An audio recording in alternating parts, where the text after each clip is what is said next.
अस्सलाम वालेकुम। मैं उम्मीद करता हूँ कि आप सब खैरियत से होंगे। आप देख रहे हैं स्किल्स अप और ये skills up Z2H SEO blogging और WordPress designing including freelancing all in one course है, जिसको आप लोग देख रहे हैं और अभी ये कंटिन्यूड है। अभी हम इसके अंदर और भी बहुत कुछ लाने वाले हैं और ऑलरेडी बहुत कुछ इसके अंदर हमने आपको कवर करवा दिया है।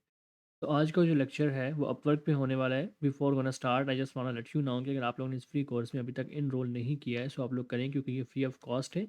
और सेकेंडली जो है वो आपके पास इजी टू है कि आप उसको एक्सेस कर सकते हैं। जस्ट आपने theskillsup.com पे जाना है और आप लोग इसको एक्सेस कर सकते हैं। ठीक है, सो बगैर टाइम वेस्ट किए इसको आप ज़रूर इनरोल करें और मैं आपको आज के पॉइंट्स के बारे में बता देता हूँ कि आज हम अपवर्क के ऊपर क्या डिस्कस करने। हाँ, बेसिकली आज का लेक्चर नंबर 7 है और आज हम इसके अंदर देखने वाले हैं कि अब पिछली जो प्रीवियस वीडियो थी उसमें हमने अपनी फ्रीलांसर पर्सपेक्टिव से देखा था अपवर्क को, कि अपवर्क कैसे काम करती है और क्या अपवर्क पे हम कर सकते हैं और किस तरह हम अपने प्रपोजल्स को सबमिट करते हैं, क्या-क्या चीज़ें हमारी प्रोफाइल को एनहांस करती हैं अगर हम अपनी प्रोफाइल में उनको इंक्लूड करेंगे। तो आज बेसिकली हम करने वाले हैं कि अगर हम प्रपोजल सबमिट करते हैं, क्लाइंट जब हमारे प्रपोजल्स को देख रहा होता है, तो क्लाइंट की प्रोफाइल पे किस तरह से हमारी प्रपोजल्स अपीयर होते हैं। ठीक है? हमने अपने प्रपोजल्स को सबमिट किया, तो क्लाइंट के पास एक प्रपोज़ल सिर्फ हमारा ही नहीं होगा, उसके पास बहुत सारे प्रपोज़ल्स होंगे। जितने लोगों ने उसको अप्लाई किया होगा, इतने ही लोगों ने उसको प्रपोज़ल भी आ रहे होंगे, विज़िबल होंगे, सॉरी। तो वो जब प्रपोज़ल्स को देख रहा होता है, तो उसके पास कैसा नज़र आता है प्रपोज़ल, उसका डैशबोर्ड कैसे होता है और हमारी जो प्रपोज़ल की फर्स्ट लाइन्स होती हैं, वो किस तरह नज़र आती हैं, हमारी प्रोफ़ाइल क्या न क्या नज़र आती है और क्या-क्या चीज़ें हमारी प्रपोज़ल में से विज़िबल होती हैं क्लाइंट को जब वो हमारे जॉब्स जो हमने उसकी अप्लाई किया होता है उनको देख रहा होता है। तो आज हम उसको देखने वाले हैं। मैं आपको अपर की स्क्रीन पे लेके चलता हूँ, देन हम कंटिन्यू करते हैं कि हमने किस तरह से प्रोसीड करना है। जी, जो हम अपर की जो है वो प्रोफ़ाइल पे आ चुके हुए हैं और यहाँ पे आप लोग देख रहे हैं कि ये क्लाइंट का जो डैशबोर्ड है वो ऐसे होता है, ऐसे उसको नज़र आ रहा होता है। तो यहाँ पे हम देखते हैं कि आगे हमने किस तरह से इसको देखना है और क्या-क्या चीज़ें उसको विज़िबल होती हैं। यहाँ पे जो क्लाइंट है उसने जॉब पोस्ट की थी, senior business developer sales executive required. अभी उसने जॉब पोस्ट की थी, अब उसके ऊपर हम देखते हैं कि कितने लोगों ने उसको प्रपोज़ किया है। इसके ऊपर हम देखते हैं कि सबसे पहले यहाँ पे लिखा हुआ है ऑल प्रपोजल्स व्हिच आर 24, मतलब कि 24 लोगों ने उसके लिए इस जॉब के लिए इंटरेस्ट शो किया और उन्होंने अपनी इस जॉब के ऊपर अप्लाई किया है। यहाँ पे नीचे आप देखें तो ये लोग नज़र आ रहे हैं जो जिन्होंने अप्लाई किया है, नीचे लिस्ट नज़र आ रही है उसको।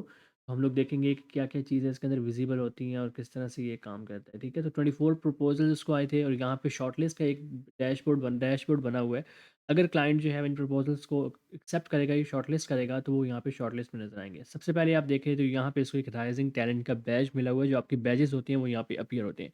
ऑल्दो इसके जो इनकम है वो ऑलरेडी ज़ीरो है, लेकिन फिर भी इसको टॉप रेटेड राइजिंग टैलेंट का मिला हुआ है, क्योंकि ये बिल्कुल न्यू है और शायद ये एक्टिव है फाइवर के अपवर्क के ऊपर, सॉरी, जिस तरह मैंने आपको बैजेस की सीरीज़ में बताया था, तो इस वजह से इसको राइजिंग टैलेंट का बैज यहाँ पे विजिबल है। सेकंड में आप देखें तो यहाँ पे बूस्टेड नज़र आ रहा है। बूस्टेड का क्या मतलब है कि हमने अपवर्क के अंदर देखा था कि आप अपनी प्रोफाइल को कि जॉब जब अप्लाई कर रहे होते हैं उसको बिड करके बूस्ट कर सकते हैं। एक तो वो होती है कि जो अपवर्क ने डिसाइड किया होता है कि इस जॉब के ऊपर अप्लाई करते वक्त आपको कितने कनेक्ट्स रिक्वायर्ड हैं। अगर आप उससे कुछ एडिशनल जो कनेक्ट्स हैं उनको अप्लाई करेंगे ऊपर, तो आप लोग बूस्ट करके अपनी प्रोफाइल को, अपनी गिग को टॉप पे, अपनी प्रपोजल को सॉरी टॉप पे ला सकते हैं। ठीक है, तो ये बूस्टेड है।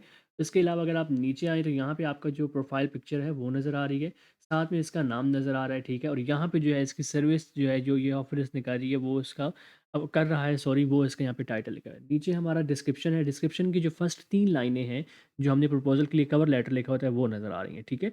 सेकंड वन देखें तो आप यहाँ पे जेफ का देखें तो बेस्ट मैच नज़र आ रहा है। अब बेस्ट मैच क्यों नज़र आ रहा है? क्योंकि जब अपवर्क के ऊपर आप कोई प्रोफ़ाइल बनाते हैं और वो आपकी प्रोफ़ाइल एग्ज़ैक्टली मैच करती है किसी प्रपोज़ल के साथ, किसी क्लाइंट के साथ, सॉरी, जब वो ऑफ़र कर रहा होता है, तो अपवर्क उसको बताता है कि ये जो तुम्हारी प्रपोज़ल है, ये बिल्कुल तुम्हारी जो रिक्वायरमेंट है उनके साथ बेस्ट मैच करता है।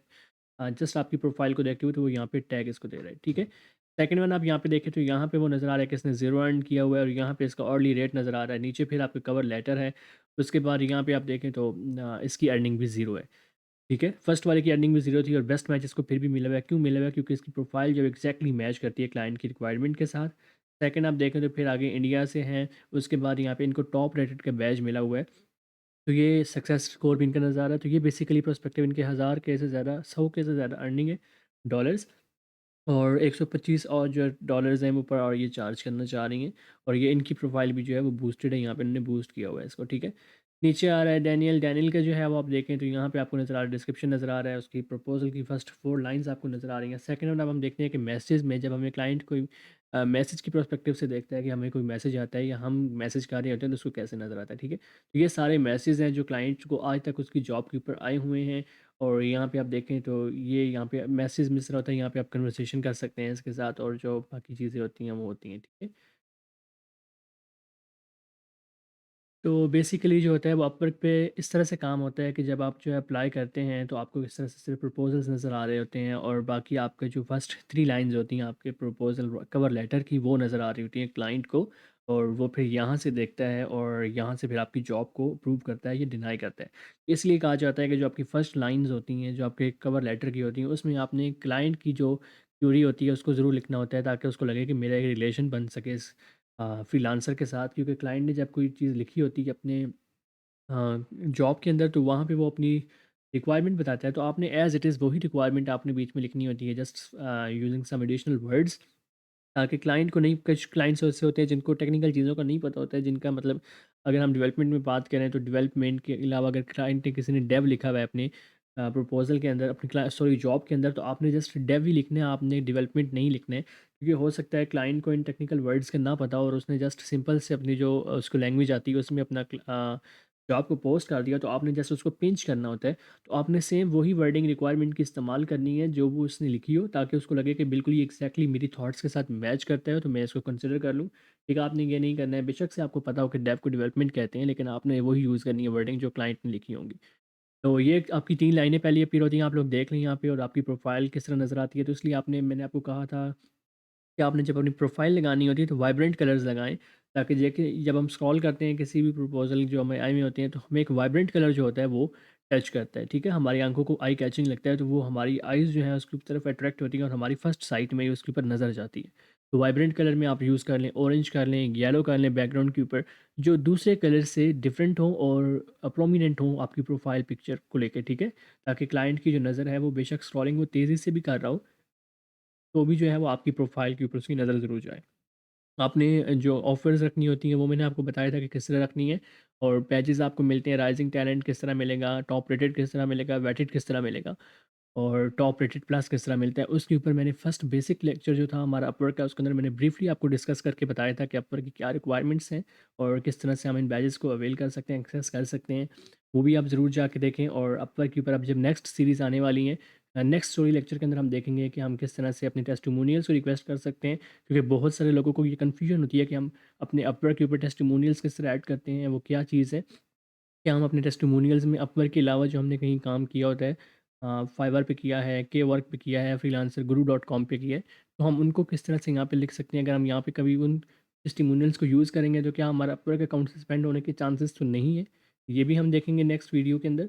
तो तब तक के लिए मुझे मौसम को इजाज़त दीजिए, अपना ख्याल रखें और stay tuned with this Upwork series. And अगर आप लोगों ने ब्लॉगिंग एसईओ को सीखना है तो प्रीवियसली हमने बहुत डिटेल में इन लेक्चर्स को कवर किया है, आप उनको ज़रूर कंसिडर करें। अपना ख़्याल रखें। मुझे मौसम को इजाज़त दीजिए। अंटिल नेक्स्ट वीडियो, अल्लाह हाफ़िज़।